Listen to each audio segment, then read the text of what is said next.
होले सुहागण सुरता त्यार, मालिक के घर जाना है हेतु तै। होले सुहागण सुरता त्यार, मालिक के घर जाना है हेतु तो। होले सुहागण सुरता त्यार, है तेरा सोन शेखर बर तार, मालिक घर तेरा सोन शेखर बर तार। ए नाले दोले ओढ़ पैर लेकर 16 श्रृंगार, नाले धोले ओढ़ पैर ले कर 16 श्रृंगार। आज नहीं तय तड़के परसों आवेंगे तेरे लनिहार, मालिक घर तो होले सुहागण सुरता त्यार, है तेरा सोन शेखर बर तारे। तेरे साथ की कितनी जाली तू क्यों लारी वारे, तेरे साथ की ये कितनी जाली तू क्यों लारी वारे। गुड़िया खेलत जन्म गवाया लाया है नहीं विचारे, मालिक घर होले सुहागण सुरता त्यार, मालिक घर जाना है तेरा सोन शिखर बर तार, है तेरा सोन शिखर बर तार, मालिक घर जाना। सतगुरु मारे बानिया है करते बनज व्यवहार, सतगुरु मारे बानिया है करते बनज व्यवहार। बिन डांडी बिन पालड़े तोले दिया संसार, मालिक घर होले सुहागण सुरता त्यार, मालिक घर जाना है तू तो। होले सुहागण सुरता त्यार, है तेरा सोन शेखर बर तार, मालिक घर जाना है तेरा सोन शेखर बर तार। सोन शिखर में सेज पिया की हंस हंस कर ले प्यारे, सोन शिखर में सेज पिया की हंस हंस कर ले प्यार। कह कबीर सुनो मेरी सजनी लूटो ने वो अजब बहार, मालिक घर जाना है तू तो। होले सुहागण सुरता त्यार, है तेरा सोन शिखर बर तार, मालिक घर जाना है। सोन शिखर में सेज पिया की हंस हंस कर ले प्यार, सोन शिखर में सेज पिया की हंस हंस कर ले प्यार। कह कबीर सुनो मेरी सजनी लूटो ने वो अजब बहार, मालिक घर है तू तो। होले सुहागण सुरता त्यार, मालिक घर जाना है तेरा सोन शिखर बर तार, मालिक घर है तेरा सोन शेखर बर तार, मालिक घर जाना है सत्साही। अब क्या बताते हैं परमात्मा, ये परमेश्वर स्वयं ही दास बनते हैं, स्वयं ही एक सच्चे भक्त का रोल करते हैं, स्वयं ही सच्चे सतगुरु का अभिनय करते हैं और स्वयं ही ये परमेश्वर है। और स्वयं ही एक तत्वदर्शी संत की भूमिका करने ये इस काल के लोक में आती है। अब क्या बताते हैं इस आत्मा को कि होले सुहागन सुरता त्यार, तुझे मालिक घर जाना है। उसके लिए जाने की विधि बताते हैं कि तेरा सुन शिखर भरतार, सुन सबसे ऊपर जो शिखर यानी सबसे ऊंचा चोटी लास्ट, वहां पर तेरा पति है, आत्मा का पति परमात्मा है, कि वहां तेरा सुन शिखर में बीच में बहुत वोक्यूम प्लेस है। प्रत्येक ब्रह्मांडों की जो सीमा होती है उनके बीच में खाली स्थान शून्य कहलाता है। प्रत्येक लोक के बाद भी, फिर एक ब्रह्मांड के बाद भी, 5 ब्रह्मांडों का जो एक महाब्रह्मांड बना है उसके बाद भी ऐसे सीमा, गोलाकार सीमा में, अंडाकार सीमा में, एलिप्टिकल शेप में सीमाएं बनी हुई हैं और उनके बीच में बहुत स्थान है। कई करोड़ों योजन अर्थात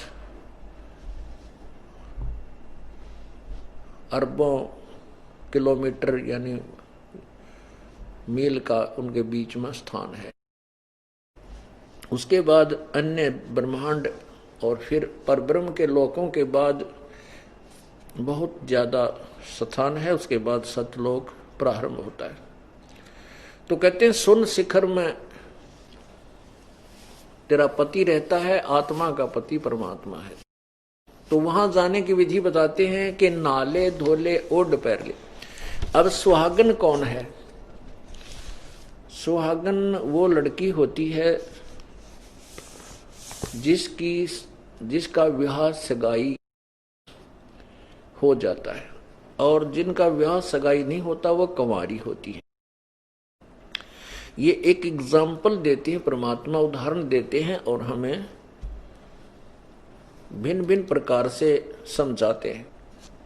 तो जिस लड़की की मंगनी होगी यानी सगाई हो गई, तो वो ही अपने पति के घर जाएगी, और अर्थात जिनको उपदेश मिल गया उस आत्मा की परमात्मा से मंगनी हो चुकी है।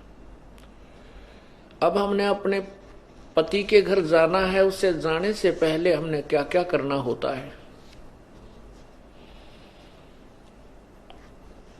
उसके विषय में बताया जा रहा है कि नाले धोले ओड पैरले।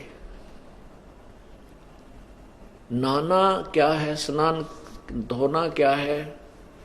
इस सत्संग रूपी अमृत जल में अंतःकरण के मैल अज्ञान रूपी अंधकार को धो ले, और 16 श्रृंगार जैसे लड़की अपने पति के यहाँ जाती है, जैसा भी परंपरागत ये बना हुआ था, नियम बना हुआ है, तो वो लड़की अपने सर्व आभूषण धारण करती है ताकि वो पति को अच्छी लगे। तो आत्मा का आभूषण क्या है? वो 16 आभूषण कौन से हैं? शील, संतोष, विवेक, अक्षमा, दया, सतभक्ति, सिमरन, दान, धर्म, विवेक, इस प्रकार के ये 16 गहने हैं आत्मा के। और अगर ये गहने आत्मा के साथ हैं, ये धारण किए हुए हैं, तो परमात्मा को आत्मा वो प्यारी लगती है। उसके लिए कहते हैं कि नाले धोले ओड पैर लेकर 16 श्रृंगार, और आज नहीं ते तड़के परसों तेरे आवेंगे लनिहार। अब जब लड़की का विवाह हो जाता है, फिर उसको जाना भी होता है, ये चिंता स्वतः बन जाती है। फिर वो अपनी लगन से अपने कपड़े वस्त्र सब तैयार करती है, और वो लड़की फिर जब कभी भी एक ऐसी स्थिति आ जाती है, अपनी सर्व तैयारी करके तैयार रहते हैं, कभी भी पति उसको लेने आए वो तैयार रहती है। इसी प्रकार हमने सतलोक जाना है अपने पति के पास, और हमारी मंगनी, हमारा विवाह उस परमात्मा से हो चुका है। उससे पहले हमने क्या कुछ तैयारी करनी है उसके विषय में बता रहे हैं। और उसके जो परमात्मा के घर जाने का सामान हमने लेके जाना है, उसके अतिरिक्त जो भी हम कार्य कर रहे हैं उनके विषय में बता रहे हैं। तेरे साथ किए कितनी जाली, तू क्यों लारी वारे, गुड़िया खेलत उम्र गवा दी, लाया नहीं विचार। तेरे साथ की कितनी जाली। हम एक ही साथ यहां पर काल के जाल में फंसे थे, और फिर कौन कौन जालिए, जिनको परमात्मा का सत भक्ति मिल गई वो सतलोक चले गए। हम सुल्तानी नानक तारे, दादू को उपदेश दिया, जात जुलाहा भेद न पाया, वो काशी माहे कबीर हुआ। संत गरीबदास साहिब जी कहते हैं कि हम यानी मैं, दादू जी, नानक जी, अब्राहिम सुल्तान आदि महापुरुषों को उस परमात्मा ने हमें पार कर दिया। तो कहते हैं भगवान परमेश्वर कहते हैं कि तेरे साथ की कितनी जाली, और अब तू तैयार नहीं हुई, तू क्यों लारी वार, और गुड़िया खेलत ने जन्म गंवा दिया, लाया नहीं विचार। पहले पुराने समय बच्चे, अब भी बच्चे खिलौनों से खेलती हैं बेटियां छोटी छोटी। अब तो खैर समय बदल गया, क्योंकि बालक बोलने लग गया ना, और उसका पीठ पर इतना बड़ा थैला और नर्सरी की तरफ रवाना। अब तो समय थोड़ा सा बदल गया, पुराने समय की बात। उस समय हमने देखा था हमारी बहन बहुत नहीं पढ़ती थी, हमारी भी सबसे छोटी बेबे बहन थी, उसी को पढ़ा घर वालों ने, बाकी शेष 3 को नहीं पढ़ा विशेष, और बच्चों को पढ़ाते थे। उसमें हम हिंदुस्तान जो है आज़ाद हुआ ही हुआ था, और शिक्षा की इतनी रीति नहीं थी, प्रारंभ था उस समय, ये शिक्षा का सूर्य उदय हो रहा था। तो उस समय हमने देखा हमारे जो बड़ी बहनें थी, हमारे चाचे ताऊओं की और भी अड़ोस पड़ोस में, तो उनकी विवाह हो जाता था। विवाह के फिर 2 साल 4 साल बाद या 1 वर्ष बाद उनको भेजते थे ससुराल। तो उससे पहले परिवार भी, वो लड़की भी, उसकी सहेली भी और उसकी भाभी भी उस लड़की के दूसर तैयार करने पर लगी रहती थी, उसके जो दहेज तैयार करने पर। उसमें क्या करते थे, तो ये कहा करती है 40 तिल अगलियां की, पहले सह परिवार हुआ करते थे, ज्वाइंट फैमिली।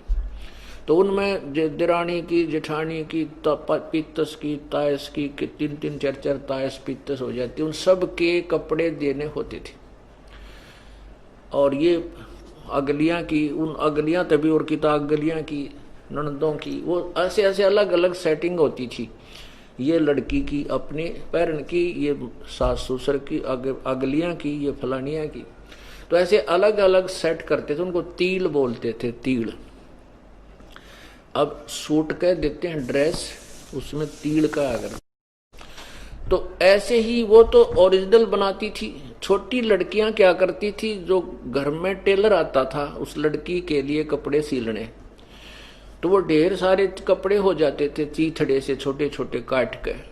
छोटी छोटी लड़कियां क्या करती थी, उन कटे हुए उनको कट पीस छोटे छोटे टुकड़ों को इकट्ठा करके और एक गठड़ी बांध लेती थी, 30 न्यारी धर लेती, और टुकड़े इतने कपड़े, ये अगलियां की, ये पछलियां की, ये गुड़िया की, और एक गुड़िया बनाती, एक उसका पति गुड्डा बनाती। फिर उनका खेल खेल में ब्याह करती, और फिर वो गठड़ी बांध कर दहेज, और फिर उसकी गठड़ी अलग रखती। तो वो जो उसने दहेज बना रखा था, उस गुड़िया के कपड़े बना करके रख रखे थे, सूट साट इतने चीथड़िया के, और उन कपड़ा में तय, उस चीथड़ा में तय कोई दूसरी बहन छोटी या भाई छोटा 2-4 कपड़े काट लेता, टुकड़े पीस, वो कातरसी उन चीथड़ों को निकाल लेता, तो वह लड़की बहुत रोना रुधन मचा देती, रोती बुरी तरह। फिर उससे पूछते क्यों रो रही है बहन, तू क्या बात है बेटी, क्यों रो रही है? नो कहा मेरी तीड़ निकाल ली, हाय मेरी तीड़ निकाल ली, बुरी तरह रो, और पा पीटे ना रोटी खाओ। वो तीड़ इतने इतने चीथड़ा ने वो सूट मान रही थी। तो वो अज्ञानता थी उस बालक की, अबोध थी वो। और जब वो बड़ी हो जाती है फिर उसका विवाह होता है, सगाई होती है, फिर उसको ओरिजिनल तिल मिलती है, ओरिजिनल वास्तविक सूट मिलते हैं। फिर उसको जब वो लड़की ससुराल चली जाती है और वो परिचित हो जाती है, उसके बाद उसने गुड़िया गेल खिला के दिखा दो, कोई नहीं खेल सकती, अच्छे को नहीं लागे हुआ, वही खेल जो पहले बालकपन में खेल। तो ऐसे ही परमात्मा कहते हैं, तेरे साथ की कितनी जाली तू क्यों लारी वार। ये जो परमात्मा की प्राप्ति के लिए जो प्रयत्न हम कर रहे हैं, अब हमारा परमात्मा से नाता जुड़ गया और हमारा परमात्मा से नाता जुड़ गया। अब हमारा परमात्मा से संपर्क हो गया, हम परमात्मा से, हम आत्मा है जिनको नाम मिल गया। तो अब हम उस यथार्थ ज्ञान से, तत्व ज्ञान से परिचित हो गए। अब हम ये गुड्डा गुड़िया का खेल नहीं खेल सकते। कोट जन्म तन भर मत होगे, कुछ ना हाथ लग्या रे, कुकर सुकर खरबया बोरे, कौआ हंस बुगारे। अब ये गुड्डा गुड़िया के खेल खेलते बताते हैं, कोटि जन्म तू राजा की ना मिटी न मन की आशा, भिक्षक होकर दर दर घूम्या मिला न निर्गुण रासा, इंद्र को वेरिस की पदवी ब्रह्मा वर्ण धर्मराया, और विष्णुनाथ के पुर को जाकर फिर भी उल्टा। इसलिए हमें अब ये बात हमारे समझ में आ गई कि ये तो झगड़ा मिटे को नहीं। ना जाने कितनी बार हम मनुष्य बन चुके हैं, ना जाने कितनी बार हम पुत्रवान भी रह चुके हैं, धनवान भी रह चुके हैं, राजा भी बन चुके, देवता भी बन चुके, पर यह जन्म मृत्यु की बिरान माटी तो ना मिट्टी। ये दुर्गति तो समाप्त होती ही नहीं, जैसे कितने महापुरुषों के प्रमाण हैं।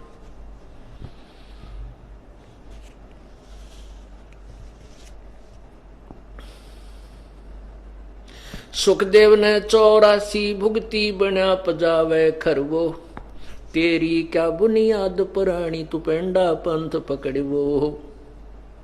सुखदेव जैसे महर्षि को भी गधा बनना पड़ा। सुखदेव ने 84 भुगती बना पजावे खरवो। पजावा होता है जहां पर ईंटें पकाई जाती थी, जो मैदानी भट्ठे होते थे, उनमें से एक विशेष पजावा होता था जिसमें ये कुम्हार लोग जो है ईंटें पका करके सेल करा करते थे। तो उस पजावा एक बहुत ऊंचाई बन जाती है और वहां पर गधा नीचे से कच्ची ईंटें लेके जाता है, ऊपर से कच्ची उतार कर पक्की फटाफट भर के उसके कमर पर, और नीचे को डंडा लगा दिया जाता है कमर पे, अक्चल नीचे से फिर कच्ची भर दी, ऊपर खाली करा, फिर खाली करते पक्की भर दी। सारा दिन सुबह से लेकर शाम तक उसकी कमर से वो थैला नहीं उतरता। तो क्या कहते हैं, सुखदेव ने 84 भुगती बना पजावे खरबो, खर माने गदा, और तेरी क्या बुनियाद पुरानी तू पेंडा पंथ पकड़ो। तो उस परमात्मा के मोक्ष मार्ग ग्रहण कर ले, तेरे जैसी तेरी क्या औकात, जब ऐसे ऐसे महर्षियों की दुर्गति हुई। तो अब हमें ये जिन्होंने परमात्मा का तत्व ज्ञान हो गया, उनको ये संसारी कर्म, बार बार ये जन्म मरण के जो चक्कर, ये गुड्डा गुड़िया के खेल दिखाई दे। जैसे हम एक कोठी बना रहे हैं, कोठी बना ली, बनाते बनाते दूसरी बना ली, फिर तीसरी बना ली, 3 छोरे हैं, तीनों की न्यारी न्यारी हो जाते, नीचे झगड़ा ना हुआ है, वो पूरी हो कोई नहीं, तीसरी, और बूढ़ा मर गया। और बूढ़ा मर के फिर क्या होता है, वही कुतरू बनके और उसी गली में उत्पन्न होता है, क्योंकि जहां आशा तहां बासा हुई और मन कर्म वचन सुमरियो सोई। अब वही व्यक्ति उस महल में नहीं बैठ सकता जिसके बनाते बनाते जीवन खो दिया, उसकी आड़ में कितने गली में उसकी दीवार के साथ पड़ा होता है, और वहां भी कोई तगड़ा सा कुत्ता आ जाए तो उसको वहां भी ठोर नहीं। तो कहने का भाव ये है कि हमारे को फिर ये गुड्डा गुड़िया के खेल दिखाई देंगे, यहाँ के जो बिल्डिंग बनाना या फलानी चीज बना दें, ऐसे न्यू कर दें। उसलिए परमात्मा हमें याद दिलाते हैं कि गुडिया खेलत जन्म गंवाया तने लाया नहीं विचार। सतगुरु मारे बाणिया ये करते बुणज व्यवहारे, बिन डांडी बिन पालड़े भाई तोल दिया संसार। सतगुरु तत्वदर्शी संत ये एक व्यापारी हैं, आत्मा के सौदागर हैं, और इन्होंने बगैर किसी तुला के, बगैर किसी बैलेंस के और पूरा निर्णय दे दिया। तत्व ज्ञान से दूध और पानी छान दिया और आत्मा से बता दिया तेरी समझ में आवे ऐसे कर ले। सारा संसार तोल दिया, सबकी पैमाइश बता दी, सबकी औकात बता दी, सतीथि बता दी, किसकी कितनी ताकत है। वो देव बता दिए, महादेव बता दिए, परमात्मा बता दिया। फिर क्या कहते हैं, सुन शिखर में सेज पिया की, हंसी हंसी कर ले प्यार। कह कबीर सुनो मेरी सजनी, लूटो वो अजब बहार। सुन शिखर में सेज पिया की, सतलोक में आपके पति की, परमात्मा सतपुरुष कबीर जी की सेज अर्थात वो निज स्थान है जहां पर आत्मा को बहुत प्यार मिलता है। और यहां आप देख लीजिए, यहां केवल स्वार्थ से प्यार है। पत्नी सुंदर है, पति को अच्छी लगती है, पत्नी को अधरंग मार गया तो पति जी दूर हो जाते हैं। इसका प्रमाण यही जीता जागता है। हमारे यहाँ एक बेटी रहती है सोजत, राजस्थान से, बहुत ही सुंदर लड़की, विवाह कर दिया माता पिता ने, एक लड़की होगी। लड़की होने के बाद उस लड़की को अधरंग पैरालिसिस हो गया। उस दुष्ट आत्मा ने उस कन्या को, लड़की को त्याग दिया। लड़की भी इसके माता पिता पाल रहे हैं लड़की के, और उस लड़की को फिर हम उधर सत्संग करने गए थे। इसकी दशा देखी, ना उठा जा ना बैठा जा, मुंह तो लाल पड़े। फिर ये लड़की हमारे साथ, इसने उपदेश लिया, राहत मिली, इसको ज्ञान समझ में आया कि तो बहुत बुरा झंझट है, कोई किसी का नहीं है। तो इस लड़की ने, इनके माता पिता ने प्रार्थना की। लड़की ने कहा कि मैं तो अपना आत्म कल्याण कराऊंगी, मुझे देख लिया ये संसार कौन किसका है। तो कन्या व बहन व बेटी हमारे साथ रह रही है। तो पुण्यात्माओं, यहाँ तो केवल स्वार्थ है। किसी के बालक ना होते हुए लड़की का तो पिताजी, वो पति देव 5-4 साल में फिर सिंगर जाएगा दूसरा ब्याह करवाने। तो ये काल की मरोड़ी है, काल की प्रेरणा है। इसने तो अपने आहार के लिए संतान उत्पत्ति करवानी है बायहू कंडक्रुक, और वहां परमात्मा के दरबार में हमें सच्चा प्यार मिलेगा, निस्वार्थ प्यार मिलेगा, जिसको हम भूलाए छोड़ाए। वहां जाना अवश्य है, और वहां जाए बिना हम सुखी हो नहीं सकते। और यहाँ हम सुख ढूंढ रहे हैं, यहाँ सुख हो नहीं सकता। अब वहां जाने के लिए हमने क्या करना है, कैसे है, इसकी विधि बताई जाती है। उसके लिए सबसे पहले गुरु हो, और गुरु भी गुरु हो, सतगुरु हो, क्योंकि गुरु के बिना मोक्ष नहीं होता। ये बिल्कुल हार्ड एंड ये यूनिवर्सल ट्रुथ समझो, ये अमिट सच्चाई है कि गुरु के बिना मोक्ष नहीं होता। गुरु की आवश्यकता अवश्य पड़ती है, और गुरु भी वही हो, सोए गुरु सतनाम बतावे, और गुरु कोई काम न आवे। वही गुरु जो सतनाम बतावे, सच्चे नाम से प्रारंभ करे, और गुरु कोई काम न आवे।